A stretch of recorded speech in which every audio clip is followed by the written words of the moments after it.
નમસ્કાર મિત્રો, આજે સીધું ને સટમાં આપણી સાથે રાષ્ટ્રીય સેવા દળના અધ્યક્ષ, કોંગ્રેસ સેવા દળના અધ્યક્ષ લાલજી દેસાઈ જોડાયા છે.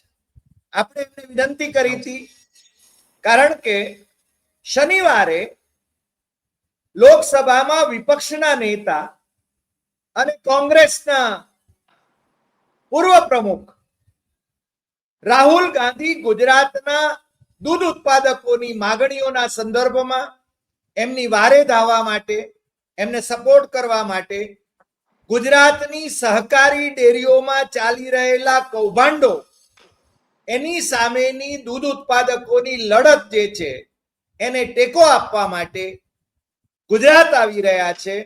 ત્યારે અમે લાલજીભાઈને વિનંતી કરી હતી કે આપ અમારી સાથે જોડાઓ અને શું કાર્યક્રમ છે એની વાત કરો. આજે બહુ સ્પષ્ટપણે કહું તો દિલ્હીના પૂર્વ મુખ્યમંત્રી અરવિંદ કેજરીવાલ અને પંજાબના વર્તમાન મુખ્યમંત્રી માન એ પણ ગુજરાતના પ્રવાસે છે, કારણ એમને પણ એમ લાગે છે કે દૂધ ઉત્પાદકોની વારે ધાવવું જોઈએ. પણ જે રાજ્યમાં આમ આદમી પાર્ટીની પોતાની સરકાર છે, પંજાબમાં, ત્યાં જે દૂધ ઉત્પાદકો છે, પશુપાલકો છે, એમની જે માગણીઓ છે એ માગણીઓ સંતોષી શકતા નથી અરવિંદ કેજરીવાલ કે ચીફ મિનિસ્ટર માન. અને અહીંયા ગુજરાતમાં એ છે ને ડાઈ વાતો કરવા માટે આવી ગયા છે. આપણે ત્યાં એક કહેવત છે કે ડાઈ સાસરે ન જાય અને ગાંડીને શિખામણ આપે. હવે આમ આદમી પાર્ટી એ સામાન્ય રીતે ભારતીય જનતા પાર્ટીની વારે ધાવા માટે જ બધે જાય છે, અને ઇન્ડિયા ગઠબંધનમાંથી એ નીકળી ગઈ એ સારું પણ થયું, કારણ કે એમનો જે અસલી રંગ હતો એ રંગ એ છે ને એમણે બતાવી દીધો. અને હવે બહુ સ્પષ્ટપણે ઇન્ડિયા બ્લોક એ તૂટી જશે, ખેદાન મેદાન થઈ જશે. ભારતીય જનતા પાર્ટી જ હવે તો એકમાત્ર આશા છે એવી અપેક્ષાઓ કેટલાક લોકો કરી રહ્યા હતા. એમને જરા ચિંતા થવા માંડી, કારણ કે ઇન્ડિયા બ્લોક તૂટ્યો નહીં, ઉપરથી વધારે મજબૂત થયો. 24 પાર્ટીઓના નેતાઓ ઇન્ડિયા ગઠબંધનની અંદર બેઠકમાં એ સામેલ થયા. અને હવે જે સંસદમાં જે માગણીઓ કરવાની છે, જે નરેન્દ્ર મોદીને સરકારને ફરજ પાડવાની છે, એ બાબતમાં પણ એ સંગઠિત રીતે અવાજ ઉઠાવી રહ્યા છે. બિહારની ચૂંટણીમાં ચોરી કરતી પોતે સત્તા મેળવવી છે, એને પણ એ લોકો પડકારી રહ્યા છે. ચૂંટણી પંચ એ મોદીનું કયાગરું પંચ છે, એ આપણે જાણીએ છીએ. આજે એક બીજી પણ વાત કરવી છે. લાલજીભાઈ આપણી સાથે જોડાયા છે, કોંગ્રેસના નેતા છે, અને કોંગ્રેસની હિમાચલ પ્રદેશની સુખવીરસિંહ સુક્ખુની સરકારે આખા દેશમાં જે પહેલ કરી છે એ પહેલ વિશે પણ લાલજીભાઈ આપણને વાત કરે એ ખૂબ જરૂરી છે. કારણ કે એમએસપી દૂધ ઉત્પાદકોને માટે પણ એમએસપી આપવાની પહેલ એ હિમાચલ પ્રદેશની કોંગ્રેસ સરકારે કરી છે.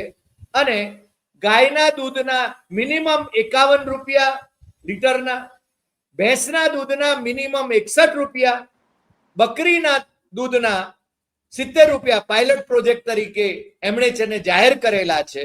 અને આપણે ત્યાં ડેરીઓ જે છે, સહકારી ડેરીઓ છે, એ 6 ફેટનું જો ભેંસનું દૂધ હોય તો 48 રૂપિયા ચૂકવે છે, 7 ફેટનું જો ભેંસનું દૂધ હોય તો 56 રૂપિયા ચૂકવે છે. અને બાકીના છે ને મલાઈ કઈ રીતે એ મેળવે છે એ પણ આપણે છે ને લાલજીભાઈની પાસેથી જાણવાના છીએ. મારી આટલી પાર્શ્વભૂમિ પછી લાલજીભાઈ, આપ વિગતે આપનું જે આયોજન છે એના વિશે વાત કરો. રાહુલજી જેને માટે આવી રહ્યા છે ને આપ જેને માટે સંઘર્ષ કરી રહ્યા છો, એ મન મોકળાશથી સીધું ને સટમાં સીધી ને સટ વાત કરો. લાલજીભાઈ. જી બિલકુલ, ખૂબ ખૂબ આભાર હરિભાઈ આપનો કે આપણે ગુજરાતના પશુપાલકોની જે પીડા છે એ પીડાને ઉજાગર કરવા માટે આ પ્લેટફોર્મના માધ્યમથી આપે જે છે એ એક તક આપી.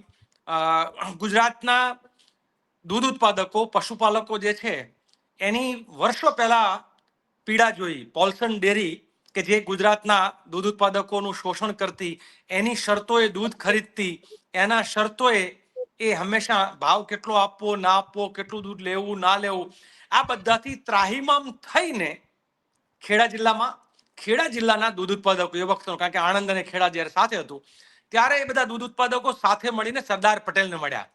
એ સરદાર પટેલ આ પીડા સમજી શકે, એ એચ.એમ. પટેલ આ પીડા સમજી શકે, એ ત્રિભુવન દાસ આ પીડા સમજી શકે. આ બધાને જ્યારે આ પીડાની ખબર પડે છે ત્યારે અહીંયા આણંદ મિલ્ક કોઓપરેટિવ યુનિયન અમૂલના નામે એક નાની શરૂઆત, બહુ જ નાની શરૂઆત, જેમાં ડોક્ટર વર્ગીસ કુરિયનનો બહુ જ મોટો ફાળો. એટલે અત્યારે બહુ બધી હિસ્ટ્રીમાં ના જવું, પરંતુ હરિભાઈ હેતુ શું હતો એ વખતે?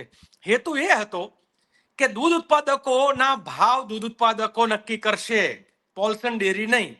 દૂધ ઉત્પાદકોને પોતાનું દૂધ જે છે એ ફેંકી દેવાના ભાવે આપવું નહીં પડે, એટલે એના પરસેવાની કમાણી છે એ પાણીમાં નહીં જાય, એના છાણ ને પોદળા ખાલી નહીં વધે.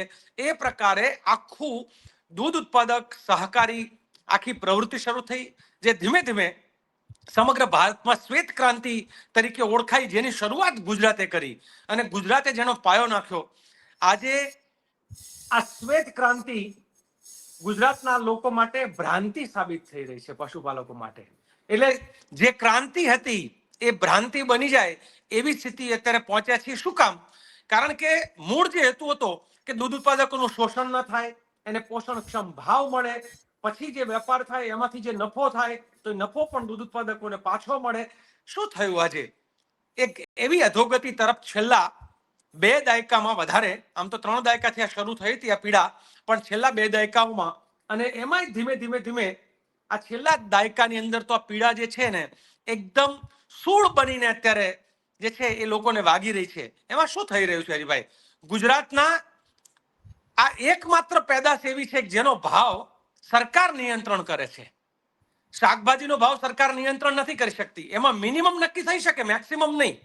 એટલે ભારત આખામાં એકમાત્ર પ્રોડક્ટ કે જેનું લઘુત્તમ ભાવ બીજા બધામાં નક્કી સરકાર કરે, આ એક પ્રોડક્ટ એવી છે જેનો ગુરુત્તમ ભાવ જે છે એ સહકાર ખાતું, અમિત શાહ અને અમિત શાહની સાથે જોડાયેલા બધા જ લોકો એ નિયંત્રણ કરે છે. કારણ કે એમને એવું હોય છે દૂધ ઉત્પાદકો મરવા હોય તો મરે, પશુપાલકો મરવા હોય તો મરે, પણ દૂધને પેદા કરનાર કરતા દૂધની વચ્ચે જે મલાઈ ખાનાર ભાજપિયા જે આગેવાનો છે એની કમાણી બરાબર થવી જોઈએ.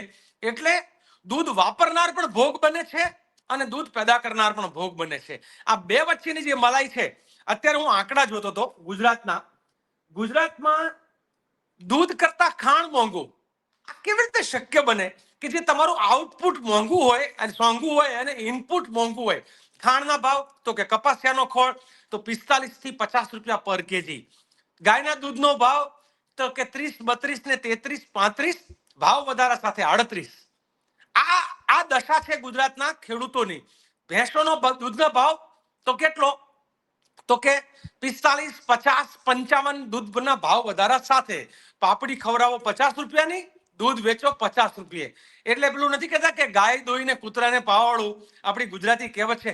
આ દૂધ સંઘોમાં અત્યારે ગાય દોઈને કૂતરાને પાવાવાળો કાર્યક્રમ અત્યારે આ સંઘી, આમ પેલા બી સંઘી અને આમ આ સંઘી, એટલે જે દૂધ સંઘી. એટલે હું દૂધ સંઘી માનસિકતા જે છે એ દૂધ સંઘીઓ જે છે એ બધા લોકો શું કરી રહ્યા છે? પહેલા દૂધ ઉત્પાદક આ થવાનું જે મૂળ કારણ છે, હું પછી અત્યારે શું થઈ રહ્યું છે પછી આવું, પણ આજે થવાની પાછળની જે પ્રક્રિયા છે, કારણ કે પહેલા નાનપણમાં મને યાદ છે મોતીભાઈ ચૌધરી વિશે મેં બહુ સાંભળ્યું, કારણ કે એમની દીકરી અમે સાથે ભણતા, અને એ સિવાય ગુજરાતના દૂધ ઉત્પાદકોના મોઢેથી સાંભળીએ કે મોતીભાઈ ચૌધરી એક વખત જ્યાં સાધારણ સભા અને એમની બોર્ડની ખાસ બેઠક હતી, એ પછી એના અધિકારીઓ એમ કીધું, સાહેબ તમારી ઉંમર થઈ, તમે એસી ગાડી વાપરો ને. એટલે મોતીભાઈએ કહ્યું કે મને ખબર પડે છે કે તમે મને કેમ એસી ગાડીનું કહો છો, કારણ કે આજ મને એસી ગાડી આપીને કાલ તમારે બધાને એસી ગાડીઓમાં એસી ચેમ્બરમાં ફરવું છે.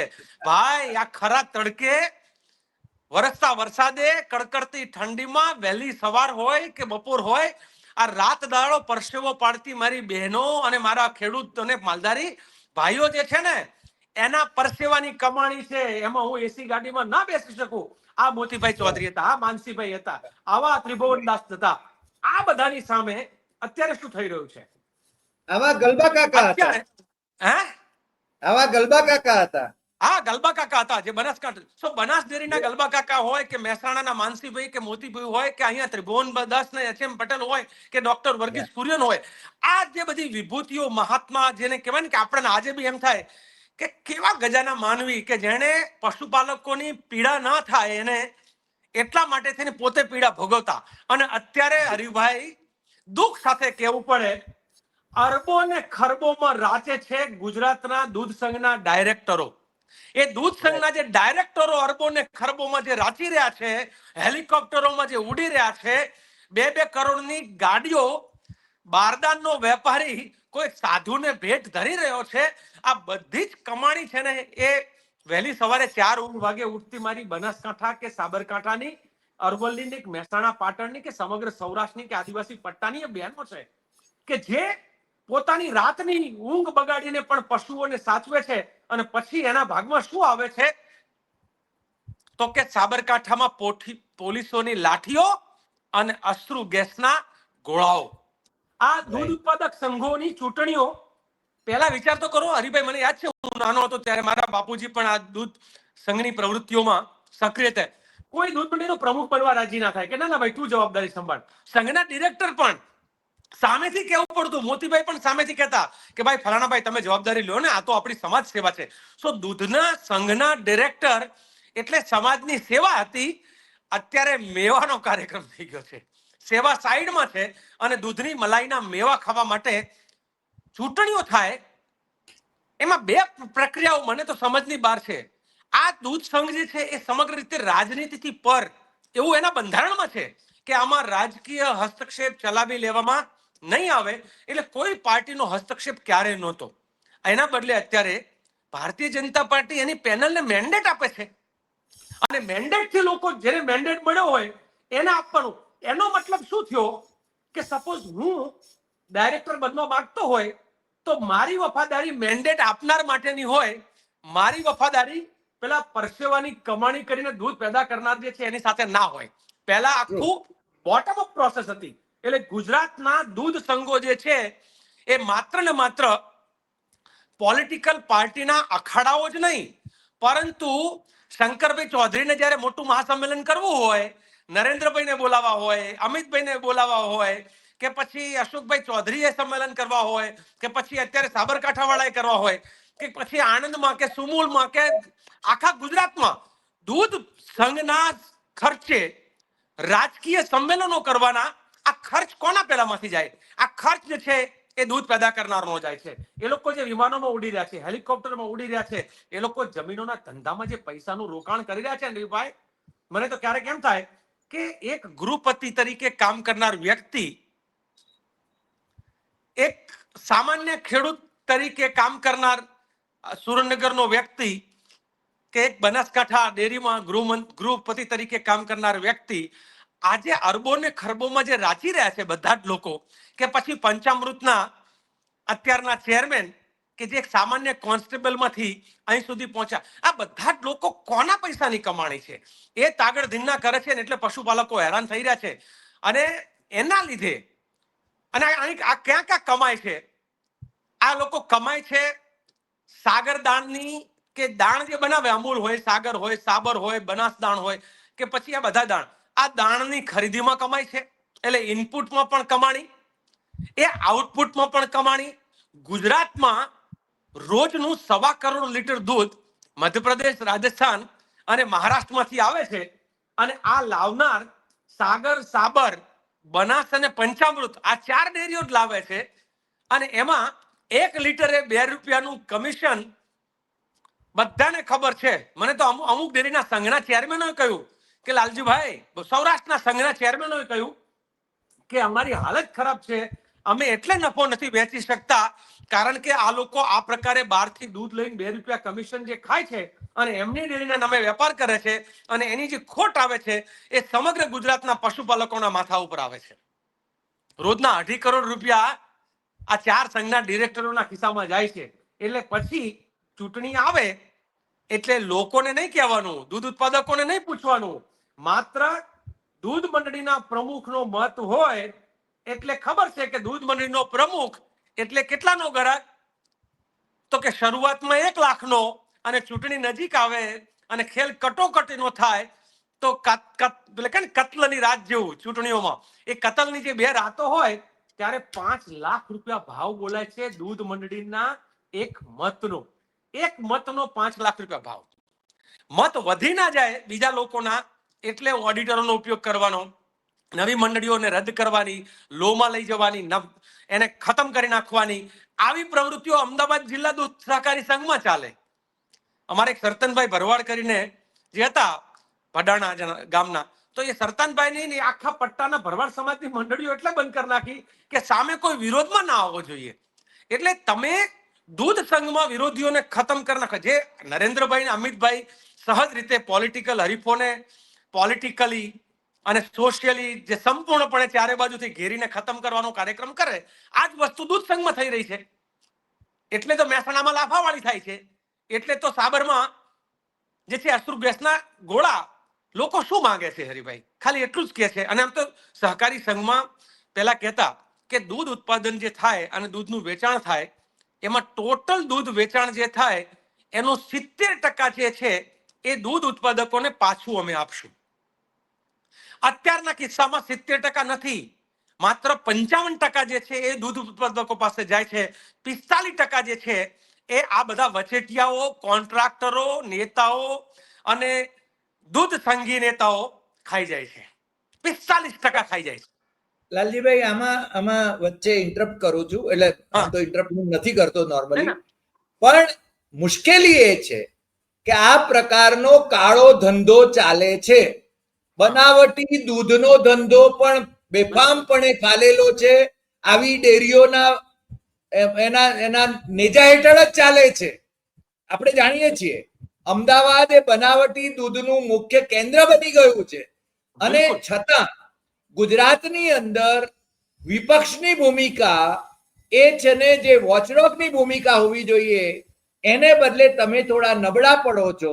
એટલા માટે જ આ લોકો છે ને બેફામ થઈ ગયા છે. હવે શું કરશો? મારી તો, હું હરિભાઈ તમે જાણો છો કે પ્રમાણમાં સત્યનો સ્વીકાર કરવા વાળો વ્યક્તિ છું, અને એક લડાઈ સતત લડ્યા કરું છું વર્ષોથી. અને એક વિપક્ષ તરીકે આ મુદ્દે જેટલું આક્રમકતાથી કદાચ લડવું જોઈએ એ અમે વચ્ચે નથી લડી શક્યા, એ બી એક હકીકત છે, હું જાણું છું. બીજી બાજુ દૂધ મંડળીના પ્રમુખો જે છે એને બાનમાં લીધા છે આ લોકોએ. અમારા અનેક લોકો, મારા બહુ જ પ્રિયજન છે, એને કહું કે બોલો ને તમે, તો કે બોલીશ ને તો બીજા દિવસે મારી મંડળી બંધ થઈ જશે. બોલીશ તો મારું દૂધ મંડળી સીધું બંધ કરવામાં લીગલી નહીં કરી શકે, તો દૂધને લોમાં એટલે 8.5 SNF ની જગ્યાએ 8.1 SNF આપી દે એટલે મારે 6 રૂપિયા લીટર મારી મંડળીનું દૂધ જશે. એની ખોટ મારે ક્યાંથી પૂરવી? એટલે આ લોકોએ નાક દબાવીને રીતસર, એટલે હું તો માનું છું કે જે ગોરાઓ અંગ્રેજો જે લૂંટતા હતા ને એમાં થોડી માનવતા હતી. આમણે માનવતાને નેવે મૂકીને લૂંટવાનું ચાલુ કર્યું છે. એક પણ હરીફ રહેવા નહીં દેવાનો. અવાજ ઉઠાવે તો દૂધ મંડળીઓ બંધ કરી દેવાની. અવાજ ઉઠાવ્યો નથી કે દૂધની જે છે લોમાં ગયું નથી ત્યાં સુધી નહીં. હમણાં બધા પેટા સેન્ટરો બંધ કરવાનું કંઈક ચાલે છે કે ભાઈ પેટા સેન્ટરોમાંથી નકલી દૂધ. અલા, નકલી દૂધ પેટા સેન્ટરમાંથી નથી આવતું. નકલી દૂધ તમારા ડાયરેક્ટરો જે છે એના ગોરખ ધંધામાંથી આવે છે. તમારા ડાયરેક્ટરોના માણસો જ નકલી દૂધ આપે છે. નહીં તો મશીનરી એવી છે. પહેલા આપણે નાના, મને યાદ છે કે હું 9-10 વર્ષનો હતો ત્યારે દૂધ મંડળીમાં ફેટ કાઢવાનું બધું શીખતા અમે, તો ત્યાં એક જ ખબર હતી, 2 જ વસ્તુની, એક લેક્ટોમીટર ગેરંટી મૂકવાની અને એક ફેટ કાઢવાના પેલી ચકડીમાં ફેરવીને. આ સિવાય કઈ નહીં. હવે તો મશીન એવું આવ્યું છે, પેલું ગડબડ ફેટ ટેસ્ટ મશીન ત્યારે હતું, હવે તો મશીન એવા આવ્યા છે કે તમારે કોઈ પણ પ્રકારનું એડલ્ટ્રેશન હોય તો એને પકડી શકે. અલગ અલગ પ્રકારના 32 પ્રકારના ટેસ્ટ થાય. 32 લક્ષણો જે માણસ છે ને એમ દૂધના 32 લક્ષણ છે એ એમાંથી કહી દે કે આમાં કયા દૂધમાં શું છે. તો કેમ આનો ઉપયોગ નથી થતો? કેમ નકલી દૂધનો અત્યારે સ્વીકાર કરવામાં છે? કેમ નકલી દૂધને જે છે ભેળસેળ કરીને આખી જે સહકારી પ્રવૃત્તિને નબળી પાડવામાં છે? આ બધા ચિંતાના વિષયો છે. હું તમને એક અમુક કહેતો હતો કે 4 કરોડ લીટર દૂધમાં, આપણી ગુજરાતનું 4 કરોડ લીટર અત્યારે દૂધ જે છે એનો વેપાર ચાલે, એમાં 1.25 થી 1.5 કરોડ દૂધ બહારથી આવે છે. આ લોકોનો કારસો હરિભાઈ, હું માનું છું કે જ્યારથી અમિતભાઈ સહકાર મંત્રી બન્યા છે, સહકારી વિભાગ એમના હાથમાં આવ્યું છે, ત્યારથી સમગ્ર રીતે આખો દૂધનો વ્યવસાય ખતમ કરી નાખવાનો એક પ્રયાસ ચાલી રહ્યો છે. હું હમણાં કિરણભાઈ પટેલ કરીને સાબરકાંઠાના એને મળ્યો. મને કે લાલજીભાઈ મારી પાસે 100 ગાયો હતી કે. મેં કીધું અત્યારે કેટલી છે? મને કે 6 ગાયો છે. એટલે પેલું 100 માંથી 6 ઉપર આવી ગયા. મેં કીધું કેમ? તો કે પેલું હવે શોખ પૂરતું રાખ્યું, બાકી પેલું નહીં. મેં કીધું કેમ નહીં? તો કે આવક કરતા જાવક વધતી હતી, છેલ્લે વધતું કશું નહોતું, અને દૂધ સંઘની જે વેટનરી વ્યવસ્થા એ નબળી પાડી. દૂધ સંઘ દ્વારા જે ભાવમાં નફો જે મળતો હતો, ભાવ વધારો મળતો હતો, એમાં ઘટાડો કર્યો. અંતે કશું વધતું નથી. કેટલોક ટાઈમ ખોટ ભોગવી. તો આવા અનેક તબેલાઓ વેચાઈ રહ્યા છે. આ દૂધ અને આ તબેલાઓ જે વેચાવા, એક બાજુ ગૌચરો ખતમ છે, એટલે જે ટ્રેડિશનલ પશુપાલકો ખતમ થયા. હવે આ થોડું ડેરી ફાર્મ કરીને જીવતા લોકો જે હતા, રોજગાર સર્જન કરનાર, એ પણ ખતમ થશે. આ લોકોનો ઉદ્દેશ મને બહુ સ્પષ્ટ દેખાઈ રહ્યો છે કે ન્યુઝીલેન્ડ અને ઓસ્ટ્રેલિયાથી જે દૂધ લાવવું છે ને, એમાં બહુ જબરદસ્ત કમાણી છે. આ બધાને મોટા ધંધામાં રસ છે. આમને આ નાના નાના પ્રોડ્યુસરમાં નહીં, આને ખેડા અને આણંદની બહેનોમાં રસ નથી. આમને રસ છે ને એ મોટા ધંધાઓમાં સીધી ડીલ કરવાનું. નરેન્દ્રભાઈનો સ્વભાવ આપ જાણો જ છો. એક સમયે જમીન આંદોલન કરતો ત્યારે કહેતા, એ વખતે પ્રચારમાં, કે ખેડૂત મિત્રો એક ચાસ જમીન, તમે એક ચાસ જમીન ના વેચતા. મેં કીધું આ નરેન્દ્રભાઈ એટલા માટે કહે છે કે તમે એક ચાસ વેચી મારો તો પછી એક આરે 50,000 હેક્ટરનો સોદો જર્મની કે ચાઇનાની કંપની સાથે ના થઈ શકે. એટલે આ મોટા વેપારીઓ છે બધા. આ મોટી ચિંતા છે. અને એમાં આજે ઓછામાં પૂરું પેલા આમ આદમી પાર્ટીના, આમ તો હું એને ખાસ આદમી પાર્ટી કહું છું, આમ આદમી તો ઓછું છે, તો ખાસ આદમી પાર્ટીના એના વડા, હા, એટલે ખાસ આદમી પાર્ટીના વડા. કારણ કે હમણાં હું પેલા જે ગૌતમ છે, ગૌતમભાઈ એને મળ્યો, જે એમની કેબિનેટમાં હતા, રાજીનામું આપ્યું, કે મેં એને એક વખત સવાલ પૂછ્યો હતો કે આપ बात करते हो दलित, वंचित, पीड़ित, शोषित की, तो हमारे उसमें क्यों नहीं? बोले वो 2 रोल अलग है. तो કે આ લોકોની માનસિકતા, આવા ખાસ આદમીઓ આમ આદમીના નામે ગુજરાતમાં આવી અને બણગા ઠોકે ત્યારે પૂછવાનું મન થાય તમારી સાથેની ચર્ચામાં કે પંજાબમાં આ ભગવત માન છે, એ તો મુખ્યમંત્રી છે. તો હમણાં હું પંજાબનો એક રિપોર્ટ મંગાવ્યો. લોકોએ કહ્યું કે પંજાબ ડેરી જે છે, પીડીએફ ના નામે ઓળખાય છે, પંજાબ ડેરી ફેડરેશન, તો કે ત્યાંના રિપોર્ટમાં વ્હાઇટ પેપર જે બહાર પડ્યું એમાં તો કે વેટનરી સર્વિસ ખરાબ થઈ ગઈ છે. દૂધના ભાવો, હું હમણાં આંકડો આપું, નબળા પાડી દીધા છે. ખાંડના ભાવો વધારી દીધા છે. સાયલેન્સ જે પીડીએફ દ્વારા અપાતું, પંજાબ ડેરી ફાર્મ,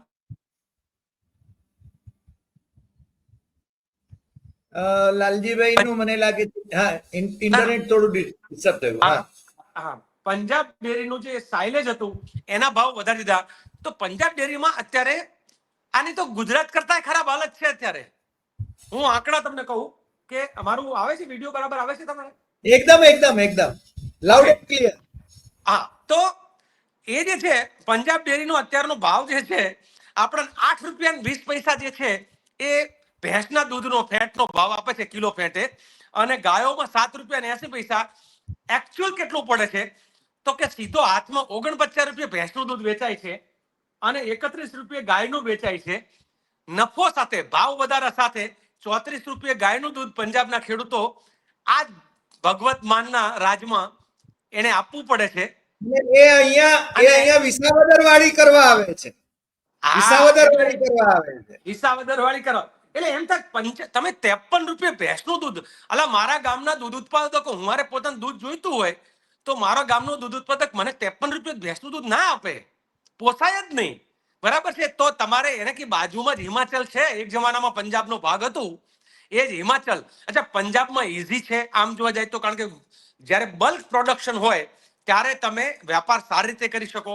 હિમાચલ તો આખું હિમાલયના ડુંગરાઓમાં છે, ત્યાં દૂધ કલેક્શન કરવું અઘરું પડે, ડિફિકલ્ટ ટાસ્ક.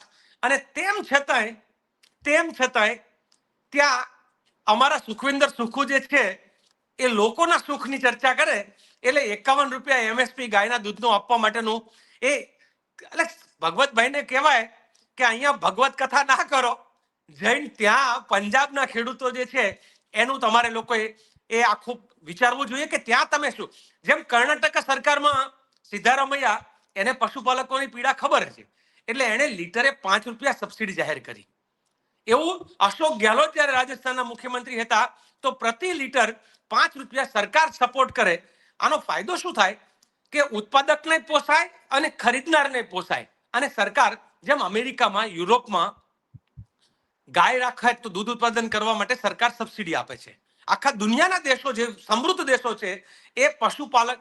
અહીંયા તો આપણે અત્યારે ગુજરાતમાં તો ગાયના નામે મત લેવાના, પણ ના ગાય રહેવી જોઈએ, ના ગોપાલક રહેવો જોઈએ, ના ગૌચર રહેવી જોઈએ, કશું જ નહીં. કારણ કે હમણાં રાજકોટ ગયો તો ત્યાં એનિમલ હોસ્ટેલ, હું ને જિગ્નેશ ને પાલ, લાલબાલ ને પાલ, અમે ત્યાં રાજકોટ ગયા. મેં ભાઈ નરેન્દ્રભાઈએ જે એનિમલ હોસ્ટેલ ચાલુ કરેલી 2007માં, એનો બહુ જ મોટું આમ કે ડ્રીમ હતું. શું એનિમલ હોસ્ટેલ? એનિમલ હોસ્ટેલ નથી, એ મવેશીઓને મારવાનો, એટલે પશુઓને મારવા માટેનો વાડો હોય એવું લાગે. ભયંકર ગંદકીની વચ્ચે 1200 રૂપિયા ફી લેવાની, કશું નહીં આપવાનું. પહેલા તો આંબા આંબલી બતાવ્યા હતા, એનિમલ હોસ્ટેલ હશે, સ્વચ્છ અવાડાઓ હશે, સ્વચ્છ પાણી હશે, તમારે ત્યાં બધાની સગવડતાઓ હશે, ઉપર પંખા ફરતા હશે, શેડ હશે. મેં કીધું કે આ બધા આ આંબા આંબલી બતાવવાના અને હકીકત સાવ જુદી. એટલે આ આખું ગુજરાતના પશુપાલકો છે એને પૂરા કરી નાખવાનો જે કાર્યક્રમ છે, એના પીડાને સમજવા માટે રાહુલ ગાંધી આવે છે. પણ લાલજીભાઈ, તમે છે ને પેલી લાલ બાલ અને પાલની જે રાજકોટમાં કમાલ કરી અગ્નિકાંડ વખતે, બિલકુલ જે રીતે તમે છે ને આંદોલન કર્યું, લાલ બાલ પાલની વાત આપણે આવી એટલે મને યાદ આવ્યું. તો એ રીતે છે ને આ પશુપાલકોને, દૂધ ઉત્પાદકોને ગુજરાતભરમાંથી જગાડવા માટે શું કરવાના? કારણ કે તો રાજીના રેડ છે, એમને તો છે ને એમના ચેરમેનો છે ને બે ધડક આમ કે છે કે વાહ વાહ બધું સુખરૂપ છે. નરેન્દ્રભાઈના રાજમાં તો લીલા લહેર છે, અમિતભાઈના રાજમાં લીલા લહેર છે. મને લાગે છે તમે જે બહુ સારું કહ્યું કે 55% જ એમને મળે છે, બાકીનું તો મલાઈ ખાવામાં એ લોકો જાય છે, જમીનોના કૌભાંડો એમના. મને લાગે છે તમે ઓપોઝિશન પાર્ટી તરીકે તમારા લોકોને કામે લગાડીને સિદ્ધપુર થી પાલનપુરની વચ્ચે કોણે કેટલી જમીનો લીધી, આ તો માત્ર એક જ ઉદાહરણ કહું છું. સમજ્યા? તમારી પાર્ટીમાંથી જે ફેડરેશનના ચેરમેન રહ્યા, એમણે કેમ ભારતીય જનતા પાર્ટીમાં જવું પડ્યું? રામસિંહની વાત કરું છું. તો કેમ આ ધંધા કરવા પડ્યા? બીજા લોકોએ કેમ પક્ષપલટા કરવા પડ્યા? કારણ કે આ એમના ગોરખ ધંધાઓને કારણે એમણે જેને બચવા માટે જવું પડ્યું. તો તમારી પાર્ટીમાંથી તમે એવો સેલ ઉભો કરીને આ બધી તપાસના અહેવાલો તૈયાર કેમ નથી કરતા? ના, ચોક્કસ હરિભાઈ, આપે એક વસ્તુ હું પણ એ પણ કહીશ કે તમે જેમ લાલ બાલ ને પાલ કર્યું એને અમે થોડું એક્સટેન્ડ કરી રહ્યા છીએ. હવે અમારા અમિતભાઈના નેતૃત્વમાં અમે એક બાજુથી અનંત સામે, દક્ષિણમાંથી અનંત આવે, સૌરાષ્ટ્રમાંથી પાલ હશે, આ બાજુથી લાલ હશે, અને અમારો બાલ એટલે જિગ્નેશ તો છે જ. એટલે અમે લોકો એમ કહે છે કે લાલ બાલ અને પાલ લડશે અનંતકાલ. એટલે અમે જે છે એ આખી એક ગુજરાતમાં લડવૈયા, ક્યાંક આદિવાસીઓ, પશુપાલકો જે છે એની લડાઈ પણ લડવી પડશે. બીજું, જેમ મહાત્મા ગાંધીએ મીઠાનો સત્યાગ્રહ શરૂ કર્યો હતો, એમ અમે લોકોએ દૂધ સત્યાગ્રહ, દૂધ વેડફી નથી નાખવાનું, પણ દૂધનો સત્યાગ્રહ, કે દૂધના ભાવ, તમે દારૂની ચિંતા કરો છો, અમે દૂધની ચિંતા કરીશું. રાઈટ, બરાબર છે? તમે બુટલેગરોની ચિંતા કરો, અમે પશુપાલકોની ચિંતા કરશું. એમ કરીને અમે આખું ગુજરાતના પશુપાલકો 28મી તારીખે આણંદમાં આ દૂધ સત્યાગ્રહનું પહેલી સભા તમને જોવા મળશે. 26મીએ રાહુલજી જ્યારે અમારા બધા અલગ અલગ જિલ્લાના પ્રતિનિધિઓ છે એને સાંભળશે. એ સાંભળ્યા પછી અમે લોકો બેસશું, રણનીતિ ઘડશું, અને સાથે સાથે એક ચોક્કસ અમે એવું માનીએ છીએ કે કોઈ પણ પોલિટિકલ પાર્ટી હોય, અંતે ગુજરાતના પશુપાલકો જે છે, દૂધ ઉત્પાદકો જે છે, એની જો ચિંતા ના કરીએ તો પછી, એટલે અમને પણ પોતાને, મને અને મારું તો પાછું એવું છે કે જેની સાથે પ્રીત છે પશુપાલક અને પશુપાલન, એ તો મારું એની વચ્ચે રહ્યો છું, ઉછર્યો છું. એટલે મારું એના માટે ચોક્કસ, જેમ જમીન આંદોલનમાં 100 દિવસ ઘર છોડીને માંડલ બેચરાજી સર આંદોલનમાં અમે ઉતર્યા હતા, હું ઉતર્યો તો એમને કહું, કારણ કે અમે ઉતર્યા હતા, આમાં કોઈ એક વ્યક્તિ નથી હોતો, એક ટીમ હોય છે. એમ ટીમ હોય છે. આ દૂધ સત્યાગ્રહમાં પણ, અને જેમ આણંદમાં જેમ રાજકોટમાં અમે પૂરો 1 મહિનો અને પછી 15 દિવસ, એમ અમે લોકો 45 દિવસ સળંગ જે લડાઈ લડ્યા હતા, એવી જ દૂધના મુદ્દે અમે લોકો અને દૂધના ભાવના મુદ્દે, પશુપાલનના મુદ્દે એ લડી લેવાની તૈયારી સાથે જ આ મેદાનમાં ઉતરી રહ્યા છીએ. વાહ, મને લાગે છે લાલજીભાઈ, તમારો આ દૂધ સત્યાગ્રહ અને આ લડત એ સફળ થાય એ પશુપાલકોના, દૂધ ઉત્પાદકોના હિતમાં રહેશે. અને આપે જેને બહુ સરસ વાત કરી. અને બીજું, હિમાચલ પ્રદેશની સરકારે જે એમએસપી ઇન મિલ્ક, દૂધમાં એમએસપી ની વાત જે કરી છે, મને લાગે છે કે પ્રત્યેક રાજ્યમાં આ પ્રકારની એમએસપી દાખલ કરવામાં આવે તો દૂધ ઉત્પાદકોને યોગ્ય ભાવ મળી રહે.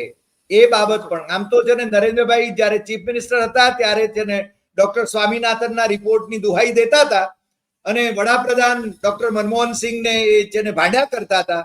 પણ એ પોતે જ્યારે વડાપ્રધાન થયા ત્યારે છે ને એમને એમએસપી ની વાત ભૂલાઈ ગઈ અને ડોક્ટર સ્વામિનાથનની વાત પણ ભૂલાઈ ગઈ. 700 ખેડૂતોની શહાદત એ પણ જાણે કે એને પણ આજ દિવસ સુધી એમણે અંજલિ આપી નથી. 1 વર્ષ સુધી સતત આંદોલન ચાલ્યું. હા, એમણે કાળા કાયદા જે કરવા માંગ્યા હતા એમના જે મિત્રો ઉદ્યોગપતિઓને માટે, એ છે ને એમણે પાછા ખેંચવા પડ્યા હતા. પરંતુ એ ફરીને ક્યારે લઈ આવશે એ કંઈ કહેવાય નહીં. તમારે લોકોએ જાગતા રહેવું પડશે. અત્યારે તો તમે વિપક્ષની મજબૂત ભૂમિકા ભજવો અને પછી જ્યારે શાસક બનો ત્યારે એમએસપી પ્રત્યેક રાજ્યમાં તમે દાખલ કરો, એટલી તો અમે અપેક્ષા કરીએ છીએ. આજે આટલી વાત.